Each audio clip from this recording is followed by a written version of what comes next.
City న్యూస్కు స్వాగతం. మద్యమత్తులో కొందరు యువకులు చేసిన విచక్షణారహిత దాడిలో ముగ్గురు సిటీ కేబుల్ సిబ్బంది గాయపడ్డారు. మద్యమత్తులో ఉన్న కొందరు యువకులు చేసిన విచక్షణారహిత దాడిలో ముగ్గురు సిటీ కేబుల్ సిబ్బంది గాయపడ్డారు. శనివారం రాత్రి ప్రాంతీయ మీడియా సంస్థ అయిన సిటీ కేబుల్ కార్యాలయం వద్ద జరిగిన ఈ ఘటన స్థానికంగా కలకలం రేపింది. మద్యమత్తులో ఉన్న యువకులు సంస్థ సిబ్బందిపై దాడికి పాల్పడడంతో పాటు మీడియా సంస్థ కార్యాలయంలోకి చొచ్చుకురావటాన్ని సర్వత్రా ఖండిస్తున్నారు. సిటీ కేబుల్ ఉద్యోగి చలపతిరావు కార్యాలయం సెంటర్లో పళ్లు కొనుగోలు చేస్తుండగా మద్యమత్తులో ఉన్న కొందరు యువకులు ఆయనపై పడి విచక్షణారహితంగా దాడి చేశారు. ఈ విషయం తెలుసుకున్న సిటీ కేబుల్ సిబ్బంది సుబ్బారావు, సాయి ఘటనా స్థలానికి చేరుకుని సహచరుడు చలపతిని సదరు యువకుల దాడి నుంచి రక్షించే ప్రయత్నం చేయగా వారిరువురిని కూడా ఆ యువకులు చితకబాదారు. దీనితో సిటీ కేబుల్ సిబ్బంది పారిపోయే క్రమంలో సంస్థ కార్యాలయంలోకి పరిగెత్తగా సదరు యువకులు వారిని వెంబడించారు. పోలీసులకు సమాచారం ఇవ్వడంతో సర్కిల్ ఇన్స్పెక్టర్ యేసుబాబు ఆధ్వర్యంలో పోలీసులు కొందరు యువకులను అదుపులోకి తీసుకున్నారు.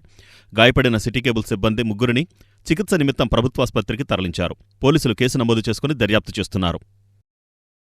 నేను సిటీ కేబుల్ ఆఫీసులో ఎంప్లాయనండి.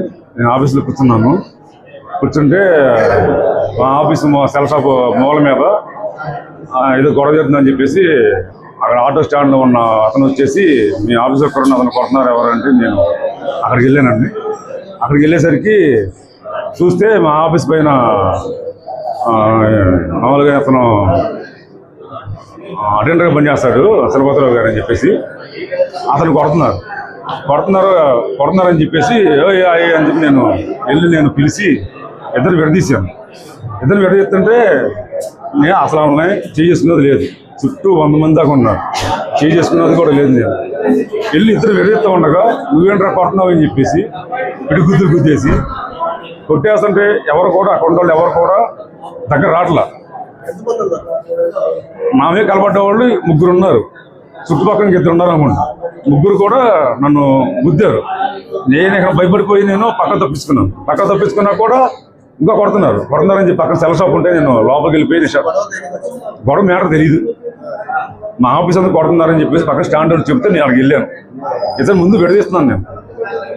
నేను విడదీస్తుంటే కొట్టారు. విడదీసేందుకు కొట్టారు నన్ను. అసలు మ్యాటర్ కూడా తెలియదు, నాకు మ్యాటర్ తెలియదు. మా ఆఫీస్ అతను అని చెప్పేసి నేను వెళ్ళాను. అయితే ఇగోండి ఈ కాలర్ పట్టుకు చింపేశారు. కాలర్ పట్టు చింపేసి ఇక్కడ ఈ పెద్ద మీద గుద్దారు. ఇక్కడ గుద్దా ఉండగా మా ఆఫీస్ కూడా పక్కన సాయి ఉన్న అతను కూడా నా ఫోన్ లాగేసుకుని సాయి ఫోన్ లాగేసాను సాయి అంటే ఆపండి అని చెప్పేసి అతను కూడా మా స్టాఫే. అతను కూడా ఏంటంటే నన్ను కాపాడటానికి అతను వచ్చాడు. అతను వచ్చేసరికి అతను కూడా నువ్వేంటారు మా కొడతాను అని చెప్పేసి అతన్ని సెల్ షాప్ నుంచి ఒక 20 మీటర్ల దూరంలో మా సిటీ కేబుల్ ఆఫీస్ ఉంది. అక్కడ దాకా అతను కొట్టుకెళ్ళారు. అక్కడ కొట్టుకెళ్తే నేను పక్కకి వెళ్ళిపోయింది. సెల్ షాప్ దాక్కున్నాను, వెళ్ళిపోయింది. అందరూ కురవలేదు, తాగేసి ఉన్నారు. ఎవరు మాట వింటలేదు. అసలు వెళ్ళి ఆపినందుకు కొట్టారు. అతను ఆపితే నాకు ఎవరు తెలియదు అన్నాడు. అసలు మొహం ఇప్పుడు చూడలేదు. అదే మనం అక్కడ ఆఫీస్ దాకా కొట్టుకెళ్ళిన తర్వాత సెల్ షాప్ దగ్గర వెళ్ళి దాక్కున్నాను. నేను ఒక 5 మినిట్స్ తర్వాత వేడికి వచ్చాను. వస్తే మన సాయి అని అడిగితే సాయిని పైకి సెకండ్ ఫ్లోర్లోకి వెళ్ళిపోయాడంటే అతను కూడా వెనక పరిస్థితి పైకి వెళ్ళారు కుర్రాళ్ళు అని చెప్పేసి అన్నారు. అతను సాయిని కూడా బాగా కొట్టేశారు. కారణాలు తెలియదు. అప్పటికేంటంటే మా ఇతను చలపతిరావు గారిని ఇతను కొడుతున్నారు. నేను ఆపాను. అక్కడ కలిసి 100 మంది దాకా ఉన్నారు. ముగ్గురు తోసుకుంటున్నారు. నేను తోసుకునే సైడ్ కరెక్ట్గా వచ్చాను. ఆ ముగ్గురు అతన్ని నా మీదకు తోసేసి నన్ను మా ముగ్గురు ఉన్నారు కానీ నువ్వు కొడతానికి వచ్చావా అని ఆ ముగ్గురు ఏకమైపోయి నన్ను కొట్టేశాడు. కింద పడేసి కొట్టేశాడు. ఇదంతా ఈ లోపల ఆయన తప్పిస్తానికి ఆయన వచ్చాడు. ఇంకా మాట్లాడినాడు. ఏం తెలియదు. ఆడు మట్టికి ముందు పోరాడుకుంటున్నారు. ఆ టైంకి నేను వెళ్ళి అక్కడ పక్కకే నాకు తెలియదు. ఉన్నారు.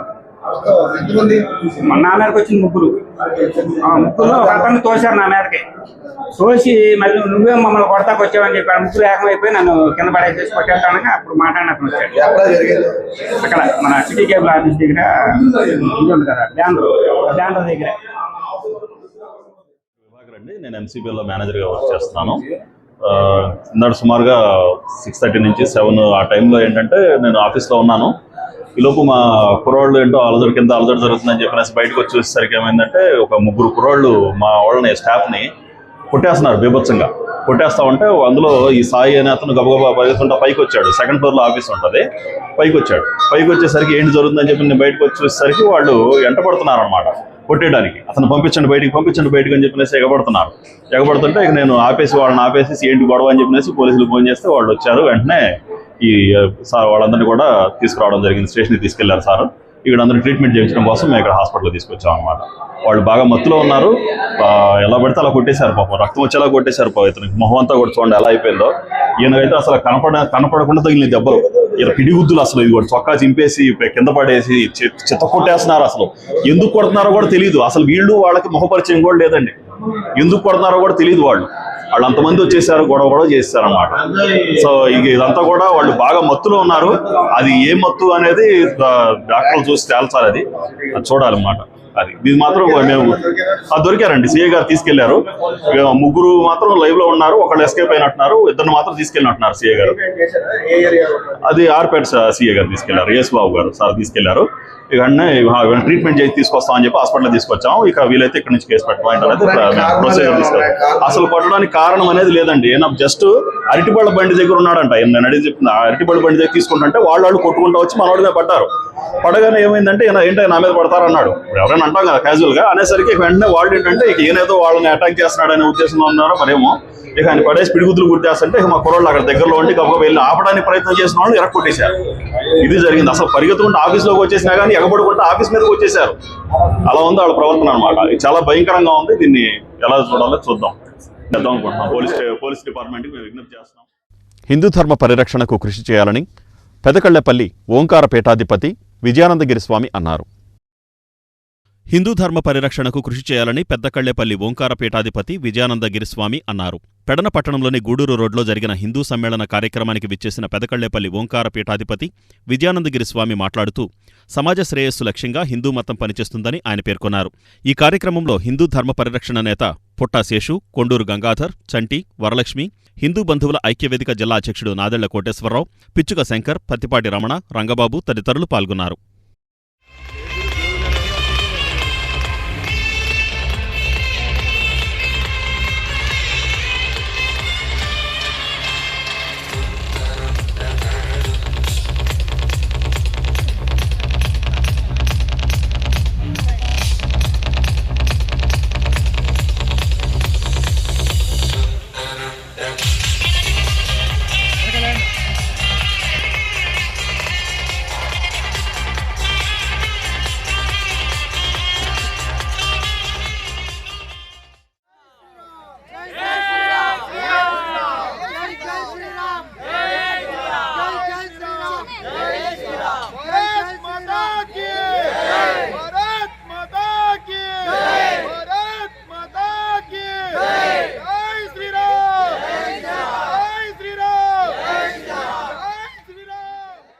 పెడనలో శ్రీ శ్యామలాంబ సమేత రామలింగేశ్వర స్వామి గ్రామోత్సవం ఘనంగా నిర్వహించారు. పెడన పట్టణంలోని శ్రీ శ్యామలాంబ సమేత రామలింగేశ్వర స్వామి జన్మ నక్షత్రమైన ఆరుద్ర నక్షత్రం సందర్భంగా స్వామివారి గ్రామోత్సవం నిర్వహించారు. ఆలయం వద్ద ప్రారంభమైన ఈ గ్రామోత్సవం పొరవీధుల గుండా సాగి తిరిగి ఆలయానికి చేరుకుంది. ఈ గ్రామోత్సవంలో స్వామివారికి భక్తులు హారతులు పట్టారు. పిచ్చుక వెంకటశ్యామలరావు, గంగాభవాని దంపతులు పూజా కార్యక్రమాలు నిర్వహించారు. ఈ కార్యక్రమంలో ఆలయ అభివృద్ధి కమిటీ సభ్యులు, ప్రధానార్చకులు, భక్తులు తదితరులు పాల్గొన్నారు.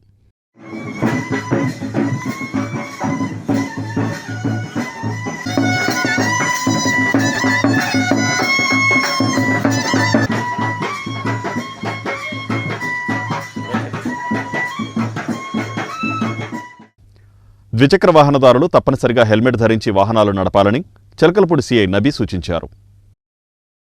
ద్విచక్ర వాహనదారులు తప్పనిసరిగా హెల్మెట్ ధరించి వాహనాలు నడపాలని చిలకలపూడి సీఐ నబీ సూచించారు. రాష్ట్రంలో వివిధ ప్రాంతాల నుంచి విచ్చేసిన పలువురు వాహనదారులు హెల్మెట్ ధారణపై నిర్వహించిన అవగాహన ర్యాలీని ఆయన ప్రారంభించారు. సురక్షిత ప్రయాణానికి హెల్మెట్ ధారణ అవసరమని ఈ సందర్భంగా వారు వాహనదారులకు అవగాహన కల్పించారు. హెల్మెట్ లేని ప్రయాణం వల్ల జరిగే నష్టాలను వారు వివరించారు. రాష్ట్ర వ్యాప్తంగా వివిధ ప్రాంతాలకు చెందిన కొందరు ద్విచక్ర వాహనదారులు సమైక్యంగా ఈ అవగాహన కార్యక్రమాన్ని రాష్ట్ర వ్యాప్తంగా చేపట్టారు. రోడ్డు భద్రతా వారోత్సవాల్లో భాగంగా కృష్ణా జిల్లా ఎస్పీ గారి ఆదేశాల మేరకు ఇవాళ హెల్మెట్ అవేర్నెస్ మీద డ్రైవ్ కండక్ట్ చేయడం జరిగింది. దీంట్లో మేము కృష్ణా జిల్లా పోలీసుల తరఫు నుంచి చెప్పదలుచుకుంది ఏంటంటే, బండి బయటికి డ్రైవ్ చేయడానికి వచ్చినప్పుడు ఖచ్చితంగా అందరూ కూడా హెల్మెట్ వేర్ చేయాలని కోరుకుంటా ఉన్నాం. యాక్చువల్గా మనం చూసుకున్నట్టయితే సంవత్సరం మొత్తం మీద యాక్సిడెంట్స్లో 95% of the accidents because of helmet లేకపోవడం వల్ల హెడ్ ఇంజరీ అయి చనిపోవడం జరుగుతుంది.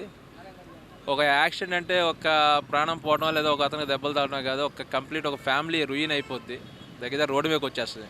ఎందుకంటే ఎర్నింగ్ పర్సన్ అవ్వచ్చు, లేకపోతే ఆ ఫ్యామిలీలో ఇంపార్టెంట్ పర్సన్ అవ్వచ్చు, వాళ్ళకి దెబ్బ తగిలినా లేకపోతే వాళ్ళ ప్రాణం పోయినా ఆ కుటుంబం అంతా కూడా ఆ లోటుని తీర్చలేదు. రెండోది ఆ కుటుంబానికి ఆర్థిక భరోసా కూడా పోతుంది. కాబట్టి దయచేసి బయటకు వచ్చేటప్పుడు మీ కుటుంబాన్ని మీరు గుర్తుపెట్టుకుని, మీ యొక్క క్షేమాన్ని గుర్తుపెట్టుకుని దయచేసి బండి తోలేటప్పుడు మాత్రం ఖచ్చితంగా హెల్మెట్. మేమందరం కూడా బైకర్సం, bike bandits riding community Guntur, అలాగే విజయవాడ, గేర్ గురూస్ అని భీమవరం అందరం కలిసి ఒక గ్రూప్గా వచ్చాము helmet awareness and road safety awareness కోసం. మన ఎస్ఐ గారు, సిఐ గారు ఇన్వైట్ చేశారు మమ్మల్ని. సో హెల్మెట్ ఎంత ఇంపార్టెంట్ అంటే మనకి మనం ఇక్కడే కదా అని చెప్పి ఎవరు కూడా పెట్టకుండా వెళ్ళిపోతున్నారు. ఏదైనా అడిగినా కూడా మా ఇల్లు ఇక్కడేనండి అన్నట్టు చెప్తున్నారు. కానీ ఆ క్షణంలోనే మీకు యాక్సిడెంట్ అవ్వచ్చు. మీ మీదే మొత్తం ఫ్యామిలీ అంతా డిపెండ్ అయి ఉంటుంది. సో హెల్మెట్ మాత్రం మస్ట్ అండ్ షుడ్గా ధరించి వెళ్ళండి. అట్లాగే హెల్మెట్ పెడుతున్నారు కానీ స్ట్రాప్ కూడా కింద మీరు ఎవరు కూడా పెట్టట్లేదు చాలా వరకు. దానివల్ల కూడా చాలా యాక్సిడెంట్లు అయ్యే ఛాన్సెస్ ఉంది, లైఫ్ కూడా పోయే ఛాన్సెస్ ఉంటాయి. సో అట్లాగే మేమందరం కూడా ఈ గేర్లో వెళ్తామండి. ఎక్కడికి లాంగ్ డ్రైవ్ వెళ్ళినా కూడా మాకు ఎంత ప్రొటెక్షన్ అంటే ఇక్కడ ప్రొటెక్షన్స్ అన్నీ ఉంటాయి మొత్తం కూడా, బాడీ కూడా. ఎట్లాంటి యాక్సిడెంట్ అయినా కూడా మేము ప్రొటెక్ట్ చేసుకోగలుగుతున్నాము. ఎందుకంటే మా మీద మా ఫ్యామిలీ డిపెండ్ అయి ఉంది. మేము ఎంజాయ్ చేయడానికి, తిరగడానికి, అన్ని ప్లేసెస్ చూడడానికి వెళ్తున్నాము. సో మేము ఒక్కటే కాదు కదా, మా ఫ్యామిలీ కూడా మాకు రెస్పాన్సిబిలిటీ కావాలి.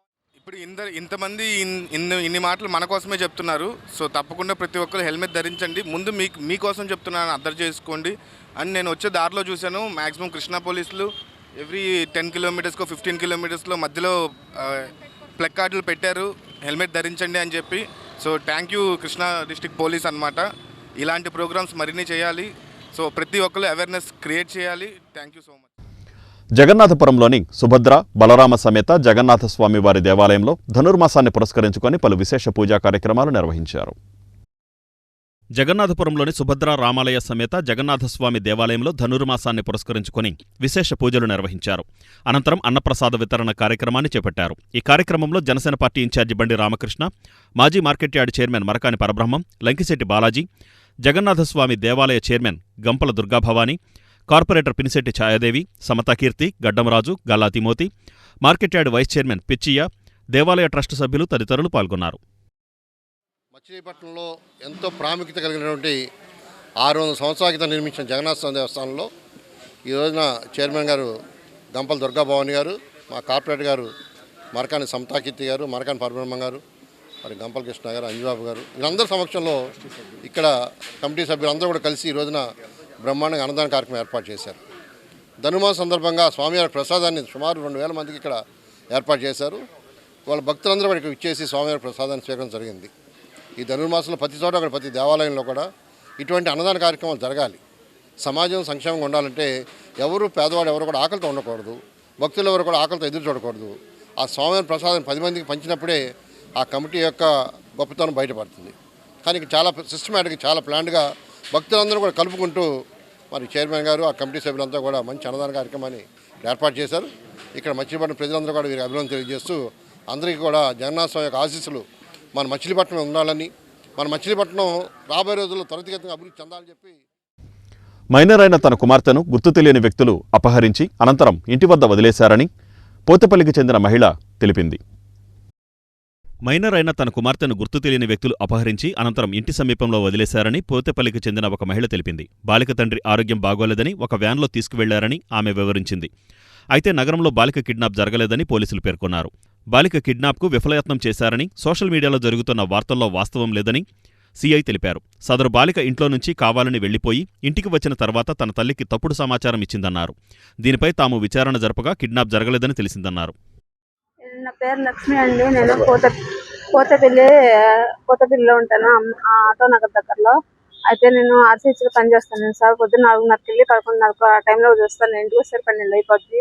12 గంటలకి ఇంటికి వచ్చేసరికి మా పాప ఇంట్లో లేదు. లేకపోయేసరికి స్కూల్కి వెళ్ళిందేమో అనుకున్నాను. 2:30 ఆ టైంకి స్కూల్కి వెళ్తే స్కూల్కి రాలేదని చెప్పారు. తీరా అదంతా పోతే పిల్లంతా ఎంక్వైరీ చేస్తే ఎక్కడా లేదన్నారు. తర్వాత 4 ఆ టైంకి ఇంటి దగ్గరికి వచ్చేస్తే ఇంటి దగ్గర పక్కన వాళ్ళు ఫోన్ చేశారు నాకు. మీ పాప వచ్చిందమ్మా అని చెప్పి ఫోన్ చేశారు. ఫోన్ చేస్తే సరేమని మా పాపను అడిగితే ఎవరు గుర్తు తెలియని వ్యక్తులు 3 వచ్చి వ్యాన్లో ఎక్కించుకుని తీసుకెళ్లారని చెప్తున్నారు. ఎవరనేది తెలియదు. అంటే వాళ్ళ డాడీ 3 రోజుల క్రితం మాతో కూడా పడి బయటకు వెళ్ళిపోయాడు. ఎక్కడికి వెళ్ళాడో తెలియదు. కోపంలో వెళ్ళిపోయాడు. వస్తారులే అని మేము ఊరుకున్నాము. అట్లా అంటే వెళ్తా వస్తా ఉంటాడు. ఆయనకు బాగోలేదు. ఆయన మీ నాన్న తీసుకురమ్మన్నారని చెప్పి తీసుకెళ్ళి ఎక్కించుకెళ్లారంట. వ్యాన్లో ఎక్కించుకెళ్లారంట. వ్యాన్లోనే వచ్చారంట వాళ్ళు. 10 గంటల ఆ టైంలో తీసుకెళ్లారంట. నేను 10 ఇంటికి వెళ్ళాను. అయితే అప్పుడు లేదు ఇంట్లో లేకపోతే సరే స్కూల్కి వెళ్ళిందిలే అనుకున్నాను. తీరా చూస్తే లేదు. అది జరిగింది. మరి అయితే 4:00కి వచ్చింది. 4:00కి వచ్చి నాన్న పడిపోయారు అక్కడ అని ఎవరు వచ్చి తీసుకెళ్లారు. వ్యాన్లో తీసుకెళ్లారమ్మా, అందుకే నీకు ఫోన్ చేస్తే ఫోన్ 10 గంటలకి ఎదురుగుండా వాళ్ళ ఫోన్ తీసుకుని నాకు ఫోన్ చేసినట్ట. ఫోన్ అయితే కలవలేదండి. నా ఫోన్ ఒకసారి కలవలేదంట. ఎవరని తెలియదంట. అక్కడ పోతే పిల్లల వాళ్ళు కూడా ఎప్పుడు చూడలేదంట. ఇప్పుడు బందర్లో ఉన్నప్పుడు కూడా తెలియదంట. పోతేపల్లి ఎక్స్ ఎంపీటీసీ కాగిత ఏడుకొండలో నా పేరు. పోతేపల్లి అమ్మవారి గుడి కూడా ధర్మకర్త నేనేనండి. అయితే మా ఇంటి ముందే ఉంటుందండి ఈ అమ్మాయి. ఉంటారు వీళ్ళు 2 ఆడపిల్లలు పెట్టుకుని ఈవిడ మా ఇంటి ముందు అద్దెకి ఉంటుంది. మా ఊరు వచ్చి దాదాపు 2 సంవత్సరాలు అవుతుంది. మరి ఆయన భర్త అయితే నేను ఎప్పుడు చూడలేదు. మరి అప్పుడప్పుడు వస్తూ ఉంటాడు వెళ్తూ ఉంటాడు అని చెప్పుద్ది. ఇందాక సాయంత్రం 5:30 ఆ టైంలో మా ఇంటికి వచ్చి నాకు కొద్దిగా న్యాయం చేసి పెట్టాలండి మీరు అంది. ఏంటమ్మా అంటే ఇట్లా నేను డ్యూటీకి వెళ్ళి వచ్చేసరికి 12 అయింది. నాకు మా అమ్మాయి ఊళ్ళో బళ్ళు 2 బళ్ళు గవర్నమెంట్ స్కూల్లోనే చదువుతారండి. వాళ్ళిద్దరు పిల్లలు కూడా. చిన్నపిల్లేమో 6వ తరగతి, పెద్ద పిల్లేమో 9వ తరగతి చదువుతుందంటే. పెద్ద పిల్లకి 15 ఏళ్ళు దాటి ఉంటాయండి. ఇట్లా లేదు ఇంటి దగ్గర లేకపోయేసరికి నేను కంగారుగా ఏమైపోయింది చూస్తూ ఉండగా సాయంత్రం 4 గంటలకి ఇంటికి వచ్చింది. ఇంటికి వస్తే ఎక్కడికి వెళ్ళేవా ఏంటమ్మా అని అడిగితే ఏడుస్తూ వచ్చింది. మరి 3 వచ్చి ఒక వ్యాన్లో వచ్చి నన్ను మీ నాన్నకి సీరియస్గా ఉంది, నువ్వు వ్యాన్ ఎక్కువ అని చెప్పి నన్ను వ్యాన్ ఎక్కించుకుని తీసుకెళ్ళి 2 గంటలకు వదిలేరు. అక్కడ రోడ్డు మీద తోసేశారు. వ్యాన్లోంచి నన్ను కింద పడిపోయాను. ఏడ్చుకుంటా నేను వచ్చాను ఇంటికి అని మా ఇంటికి వచ్చి ఇందాక 5:30కి చెప్పారు ఆ పిల్లలు తల్లి. అప్పుడు నేనే కంప్లైంట్ రాసి సంతకం పెట్టామా అని చెప్పి సంతకం పెట్టించి పోలీస్ స్టేషన్ తీసుకొచ్చా. మహిళా పోలీస్ స్టేషన్ కంప్లైంట్ మహిళా పోలీస్ స్టేషన్లో ఇచ్చాము. కాబట్టి ఇది ఇవాళ జరుగుతుందండి. రేపు పొద్దున ఇంకోటి జరగచ్చు. వ్యాన్లో ఎక్కించుకెళ్తాం ఏంటండి. ఇంతవరకు మా పోతేపల్లి ఏరియాలో ఇంతవరకు ఆడపిల్లల్ని వ్యాన్లో ఎక్కించుకెళ్ళి కిడ్నాప్ చేయటువంటి ఏమి జరగల. కాబట్టి మీడియా మిత్రులకు నమస్కారం. ఈరోజు సాయంత్రం 4 గంటలకి బందరం మండలం పోతేపల్లి గ్రామానికి చెందిన ఒక మైనర్ బాలికను ఎవరో గుర్తు తెలియని 3 వ్యక్తులు అపహరించారని ఒక స్టేట్మెంట్ సోషల్ మీడియాలో సర్క్యులేట్ అవుతుంది. అది మా ఎస్ఐ గారు విచారించగా వాస్తవాన్ని తేలింది. ఆ అమ్మాయి కావాలని ఆమె ఎక్కడికో బయటికి వెళ్ళి తప్పించుకోవడానికి వాళ్ళ అమ్మగారికి ఇలాంటి అబద్ధ స్టేట్మెంట్ చెప్పడం జరిగింది. అదే వార్తను వాళ్ళ అమ్మ ప్రెస్కి ఇవ్వడం జరిగింది. కానీ వాస్తవానికి అదేమీ జరగలేదు. అదేవిధంగా ఈరోజు సిటీ కేబుల్ దగ్గర ఒక 3 వ్యక్తులు మత్తులో చేసిన గొడవని గంజాయి మత్తులో చేశారని ఒక వార్త సోషల్ మీడియా సర్క్యులేట్ అవుతుంది. వాస్తవానికి గంజాయి కదా, వాళ్ళు 3 మద్యం సేవించి గొడవ పడుతుండగా జరిగిన గొడవ. దాని మీద ఎఫ్ఐఆర్ కట్టడం జరిగింది. వాళ్ళు అదుపులో తీసుకోవడం జరిగింది. కావున ఈ పత్రికాముఖంగా మీడియా మిత్రులు తెలియజేయగా మీకు ఏదైనా సమాచారం వస్తే అది వాస్తవాలు పోలీసు వారితో కన్ఫర్మ్ చేసుకుని సోషల్ మీడియాలో పోస్ట్ చేయవలసిందిగా. బుట్టాయిపేట శ్రీ గంగానమ్మ ఆలయంలో పలు ప్రత్యేక పూజలు నిర్వహించి అన్నసమారాధన జరిపారు. బుట్టాయిపేట శ్రీ గంగానమ్మ ఆలయంలో ప్రత్యేక పూజలు నిర్వహించి అన్నసమారాధన జరిపారు. బుట్టాయిపేట శ్రీ గంగానమ్మ ఆలయంలో భక్తులకు ఆలయ కమిటీ సభ్యులు అన్నసమారాధన నిర్వహించారు. గత 58 నెలలుగా ప్రతి నెల పౌర్ణమి రోజున అమ్మవారికి ప్రత్యేక పూజలు చేసి అన్నసమారాధన చేస్తున్నట్లు ఆలయ నిర్వాహకులు బొర్రా విఠల్ తెలిపారు. భక్తుల విరాళాలతో నిర్వహించే కార్యక్రమంలో ప్రతి ఒక్కరూ పాల్గొని అమ్మవారి కృపా కటాక్షాలు పొందాలని అన్నారు.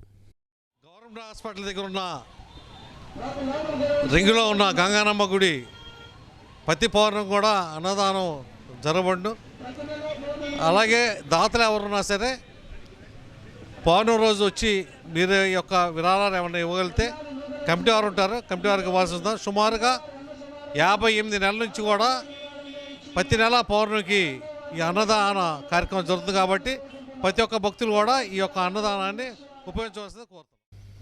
నగరంలో విచక్షణారహితంగా దాడులకు పాల్పడే వారిపై కఠిన చర్యలు తప్పవని ఆర్పేట సీఐ యేసుబాబు హెచ్చరించారు. నగరంలో విచక్షణారహితంగా దాడులకు పాల్పడిన వారిని ప్రజల్లో భయం తొలగించేందుకు బహిరంగంగా కోనేరు సెంటర్ మీదుగా నడిపించామని, చట్టాన్ని అతిక్రమిస్తే కఠిన చర్యలు తప్పవని ఆర్పేట సీఐ యేసుబాబు హెచ్చరించారు.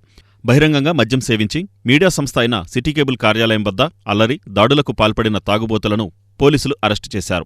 సంస్థ ఉద్యోగిపై దాడి చేయడమే కాకుండా అతడిని రక్షించేందుకు వచ్చిన సిటీ కేబుల్ ఉద్యోగులపైన దాడి చేసిన ఘటనపై పోలీసులు కేసు నమోదు చేశారు. నిందితులపై బహిరంగ మద్య సేవనం, దౌర్జన్యం, విధి నిర్వహణలో జోక్యం తదితర సెక్షన్ల కింద కేసులు నమోదు చేసినట్లు ఆర్పేట సీఐ మీడియాకు తెలిపారు. నేరస్తులు ముగ్గురిని మీడియా సంస్థ అయిన సిటీ కేబుల్ కార్యాలయం వద్ద నుండి కోనేరు సెంటర్ వరకు పోలీసులు ఊరేగించారు. మద్యం సేవించి అల్లరి, దాడులకు పాల్పడే వారి పట్ల ప్రజల్లో భయాన్ని తొలగించేందుకు ఈ కార్యక్రమం నిర్వహించామన్నారు. బహిరంగంగా మద్యం సేవించి అల్లరి చేస్తే కఠిన కేసులు తప్పవని, ఎవరికీ మినహాయింపు లేదని ఆయన స్పష్టం చేశారు.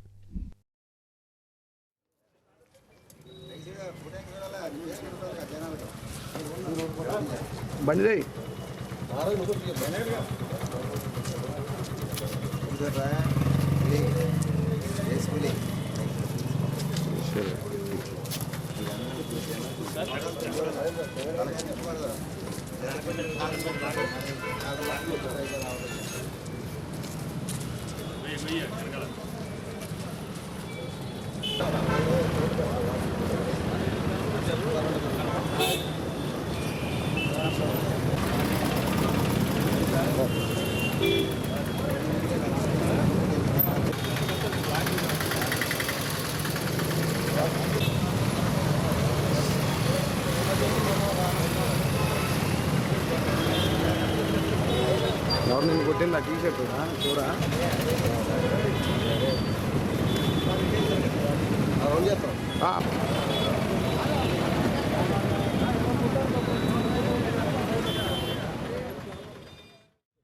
నమస్తే అండి, నా పేరు యేసుబాబు, నేను ఆర్పేట సీఐని. నిన్న సాయంత్రం 7 గంటలకి ఒక ముగ్గురు వ్యక్తులు బాగా మద్యం సేవించి వాళ్ళు గొడవ పడుతూ, వాళ్ళతో గొడవపడడం కాకుండా సిటీ కేబుల్స్కి ఎంప్లాయీస్ అయిన చలపతి, సుబ్బారావు, సాయి అనే అతను కూడా చేతులతో లక్ష్మణ్ కొట్టి సిటీ కేబుల్ లోనికి వెళ్ళి కూడా కొట్టారని మాకు రిపోర్ట్ రావడం జరిగింది. దాని మీద ఎఫ్ఐఆర్ కట్టి ఆ ముగ్గురు నిందితులు వల్లెపు యేసు, వల్లెపు సాయి, వల్లెపు వెంకటేశ్వర్ గుర్తించడం జరిగింది. వాళ్ళని ఈ రోజున అరెస్ట్ చేసి నడిపించుకుంటూ పోలీస్ స్టేషన్కి తీసుకెళ్ళి తరలించడం జరుగుతుంది. ఈ బల్లానపేట కానీ ఎక్కడైనా కానీ మచిలీపట్నంలో ఎవరైనా కానీ మద్యం సేవించి కానీ గంజాయి సేవించి కానీ ఇలా పబ్లిక్ మీద ఎదురు తిరిగి ఇష్టమైనసరికి బిహేవ్ చేస్తే వాళ్ళ మీద మాత్రం కఠిన చర్యలు తీసుకోబడతాయి. ఇవి మాకు ఎస్పీ గారు స్ట్రిక్ట్ ఇన్స్ట్రక్షన్ ఇవ్వడం జరిగింది. మచిలీపట్నంలో గంజాయి అనే ఈ ఆకతాయి మోకల్ని అరికట్టడంలో ముందుండి నడిపిస్తున్నారు మా సారు. దాంట్లో తిరుగు లేకుండా మేము కఠిన చర్యలు తీసుకుంటామని ఈ పత్రికా ముఖంగా తెలియజేస్తున్నాం. ఆ గతంలో ఒకటి మీద లేవు కానీ 2 మీద ఉన్నాయి, 2 కేసులు ఉన్నాయి. గంజాయి కేసు లేదు, బాడీ వెపన్స్లే, అన్ని కొట్లాడి కేసులే. వాళ్ళు సిటీ కేబుల్ చొరబడి అక్రమ ప్రవేశం వెళ్ళి చేతులు కొట్టినట్టుగా కేసు రిజిస్టర్ అయ్యిందండి. ఐపీసీ 448, 323 ఐపీసీ అంటారు. అట్లనే బిఎన్ఎస్ అవగాహన ఇలాంటి ఆకతాయిలకి మళ్ళీ ఇలాంటి పనులు చేయాలంటే భయం రావాలని వాళ్ళకి తెలియడం కోసం ఒక హెచ్చరిక ఇది. ప్రకారం గంజాయి కదని ఎక్కడైతే ఈ సెంటర్లో ఉన్న వైన్ షాపు దాంట్లో తాగి వెళ్ళారు. దానికి గంజాయి అయితే కాదు, ఆ యాంగిల్లో కూడా మేము దర్యాప్తు చేస్తున్నాం. ఓకేనా?